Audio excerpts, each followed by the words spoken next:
பேர் வந்து தமிழ்ச்செல்வி. எங்க இருந்து பேசுறீங்கம்மா? தமிழ்ச்செல்விங்க. சரிங்கம்மா, எங்க இருந்து பேசுறீங்க? நாங்க வந்து மரக்காணம். சரிங்கம்மா, உங்களுக்கான சந்தேகங்களை மருத்துவர்கிட்ட தெளிவா தொடர்ந்து கேளுங்க. வணக்கம்மா. ஆ சரி. வணக்கம் தமிழ் செல்வி அம்மா. டிவி மியூட் போடலையா இன்னும்? தொலைக்காட்சி ஒளியளவை முற்றிலும் குறைச்சிட்டு பேசுங்கம்மா. தொடர்ந்து உங்க சந்தேகங்களை கேளுங்க. ஆமாங்க. உங்க ஹலோ.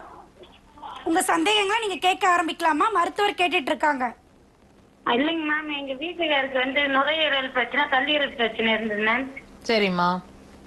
அவங்களுக்கு வந்து இது வந்து கிட்னில உப்பு நீர் இருக்குன்னு சொன்னாங்க. ம். நாங்க வந்து விழுப்புரம் ஜிஹெச் கிட்ட போனா மூச்சு திணறல் எல்லாமே இருந்தது. நாங்க பார்த்தோம். அவங்க என்ன சொல்றாங்க, டைலஸ் பண்ணணும்னாங்க. சரிம்மா. ஆனா வந்து இப்ப அவருக்கு நாங்க வந்து உப்பு நீர் எந்த அளவுக்கு குறைக்கணுமோ அந்த அளவுக்கு நாங்க குறைச்சிட்டோம். ஆனா நுரையீரல தண்ணி இருக்கிறதுனால